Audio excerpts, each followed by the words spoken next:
Hello everyone, my name is PaperNapkin and welcome back to another episode of Let's Play Final Fantasy 1. In the last episode we defeated Carrie, the Fire Fiend, and we discovered that we need to go to the Ice Cave in order to get the floater. Now to get there we need to hop into a boat and head north a little bit.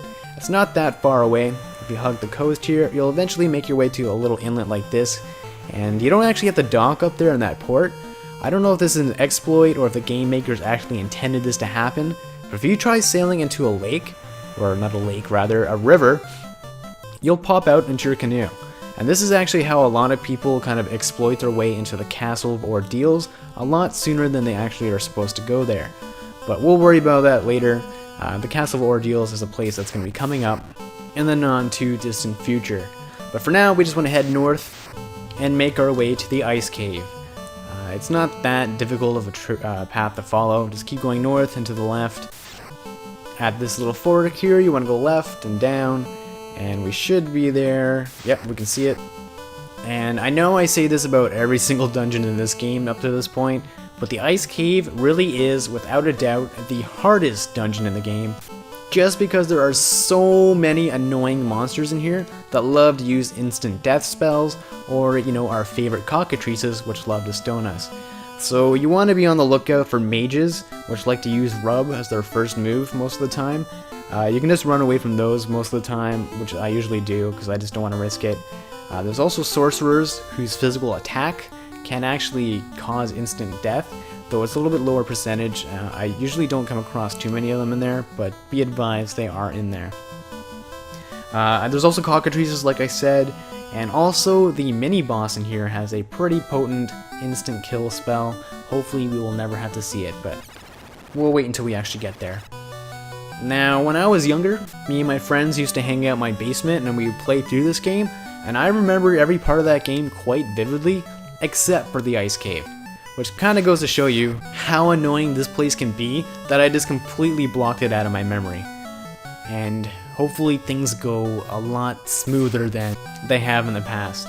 At this point, you want to go in the staircase. There's not too much down below that we can do. Or actually, there's nothing at all we can do. On this floor, it doesn't matter which way you can go. Left and south, they end up at the same place. I'm gonna go left, just because I normally go south and change the scenery.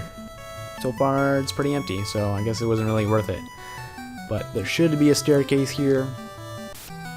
Should also point out that there's a lot of undead creatures in here.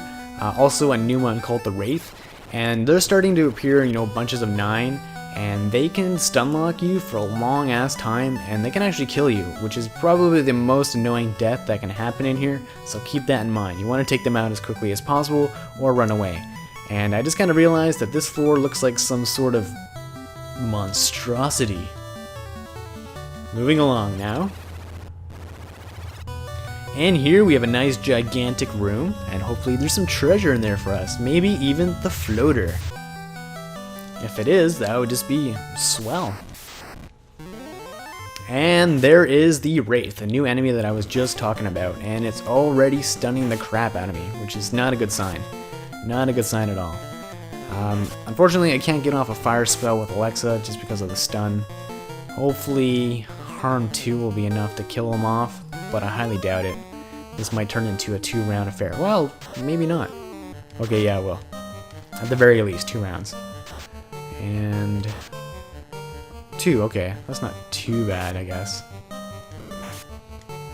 Wow, 40 damage. There's nothing I can do now. Except try to kill them as fast as possible, but it's not looking too good. Stop going for Lexa, please. Jeez. Alright, I'm just gonna bust out. Yeah, I'll just go for another Harm 2. Get this over with. I'm not here to play games, I'm here to get my treasure. And that still didn't kill that one, wow. Alright, Lexa's finally cured. And now let's end this. Gonna have to heal up after this battle too. Ugh. And there we go, very nice. They do give good gold, pretty good experience. And ooh, paper levels up, that's always a nice bonus. Very nice indeed. So I'm gonna heal up really quick and I'll see you in a second. Alright, now that I'm healed up, let's go get some treasure. As you can see, there are these weird circle things on the ground. Those are actually holes. I kind of found out this the hard way. If you step on one of them, you go down to the next level, which you don't really want to do right away because there is some treasure available. So let's get the one on the right here first. There is a fixed encounter here with some mages, which are the ones that I told you can use rub and instant kill your characters. Hopefully... Wow, none of them used it. Okay. You can actually run away from these guys, so I'm going to do that. But if they instant kill... Ooh, well, goddamn. If they instant kill your white mage, you're pretty much screwed, because you have no means of reviving anyone. Fortunately, I can revive Paper, so let's do that now. And I'd save all your level 5 spell charges for life at this point, just because you're going to need them at some point or other. And I'm just going to heal up a little bit. Shouldn't have to do too much for Paper, that should be good. And let's switch our party members around. Probably could have done this off screen, but I'm sure you don't mind. So you would think, okay, we defeated those mages which can instantly kill us. We must be getting some pretty good treasure, right? Wrong. We get cloth armor. The very same armor that you can buy at the beginning of the game for 10 freaking gold. Yeah, that just happened. Anyways, let's forget about that if we can. Oh, I almost stepped on there. Ooh, slippy fingers.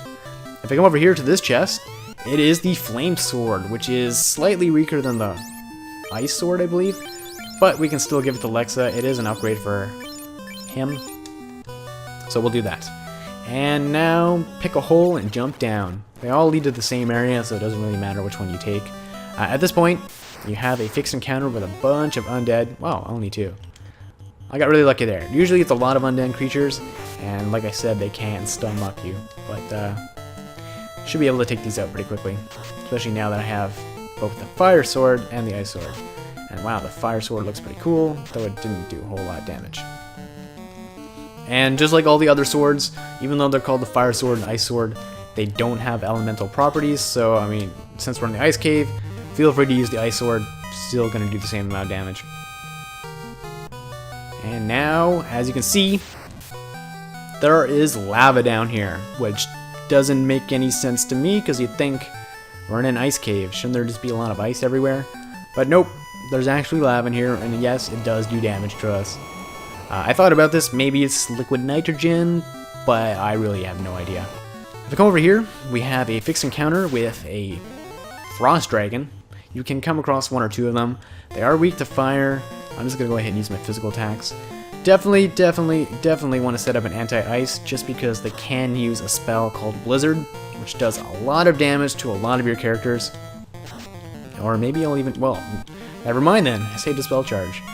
I was able to kill it in 1 shot. But if there's 2, definitely set up an anti-ice, just because they can do some pretty wicked damage. And we get the ice armor, and we get the silver gauntlet, which is useless at this point in the game. But, whereas, you know, the weapons don't really have elemental properties associated with them, armor actually does. So flame armor protects you from fire-based attacks. So what you want to do is give the ice armor to your fighter. That way you're protected from ice and from fire attacks. It only reduces the damage a little bit, but I mean, at this point, anything is really good to have. And I know I touched on this before, but if you have a thief, you want to keep your flame armor because they can use it after their job transformation. Me, I'm just going to go ahead and sell it. And unfortunately, we have to do another fight with those frost dragons, so I'll see you after that. Now we can make our way back through the ice lava, I guess we'll call it. And there's a lot of different paths that you can go along here. A lot of them lead to dead ends, so just kind of skip them all together. We want to head down here and actually pass down here. And yep, there it is. There's a room down here. And this room is actually kind of worth going to if we could go back in time, because all it is a bunch of chests containing a lot of money. But we already have like 100,000 gold at this point, and we have nothing to spend it on, so yeah. And we have a fixed encounter with some frost wolves. These things have a really annoying tendency to use frost type attacks, which can do some pretty significant damage. They do have some pretty low hit points though, so if you can cast a fire 2 really quickly, you might be able to take them out before they even know what's going on. I'm gonna set up a heal 2, just because I do need some hit points. I probably should have used anti-ice, but I kind of have a feeling I can skip using it now. I might not even get the heal 2 off, so... Which I'm not going to complain about, because I can always heal off screen.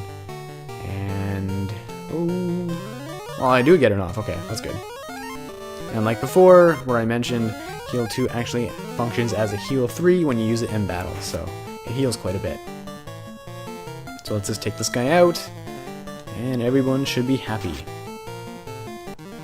Alright. Pretty good gold. Experience is okay. 180 gold, not too much. But that is a heck of a lot of money. Too bad we can't use it for anything at this point. Pretty much all I'm using my money is on heal potions, and those cost peanuts pretty much. Next up, we want to head down this way. And we should come across the staircase. Yep, there it is. So let's go and take it. We should be pretty close to the end. And yep, this is the last little floor before the final little area. A couple chests to pick up here along the way. Heal potion, extremely useful just because I've been using so many. I mean, feel free to use your cure charges just because this is a shorter dungeon. We're almost at the end. Just make sure you have a couple anti-ice in case you come across a large pack of frost dragons or frost wolves even. At this point, you can kind of see there's a little bit of a staircase in the top corner there. Don't go down it just yet, because it takes you to the exit of the dungeon, which you wouldn't know unless you actually do it, and I've done this before, and it's really annoying having to go all the way back. So kind of wait on that. What you want to do first is go in this room here. We have some treasure chests, and we have a hole. Let's grab the treasure first. We need some gold, okay. We got a tent, which is, yeah. And we got the ice shield, which is pretty useful. You can give that to your thief after he does his job transformation. I'm just going to sell it. At this point, let's go down this hole. As you can see, we drop down to where that third treasure chest is. I'm going to heal up really quick just because the mini-boss is going to be waiting for us. Alright, now that I'm fully healed, let's take this mofo on. This is the Eye. It has about 160 hit points or so. I think it's actually 168. But the thing about this thing is that it likes to use the ability XXXX, which is not an erotic dance or anything like that. It actually instantly kills you. Incredibly annoying to deal with, so I'm just going to go and hit it as hard as possible. I'm not going to use fast or anything like that. I'm going to cross my fingers and hope it doesn't kill me. I really hope it doesn't kill me. Come on, one more hit. Oh, this could be it. Alright, that was easy. Whew. Dodged a huge bullet there. Pretty good gold, but I mean, we don't really need gold. But for defeating him, we get the floater, which is what we're looking for. And so now, how do we get out of here? Well, we actually have to drop down, walk all the way back to that staircase I told you not to go down, and then that's how we get out. I'm not going to do that on screen just because I don't want to put you all through that. It's already been quite a long episode. But in the next episode of Let's Play Final Fantasy 1, we're going to take the floater and use it to make something float. What is it going to be? You'll just have to wait and see. Until then, my name is PaperNapkin. Take it easy, folks.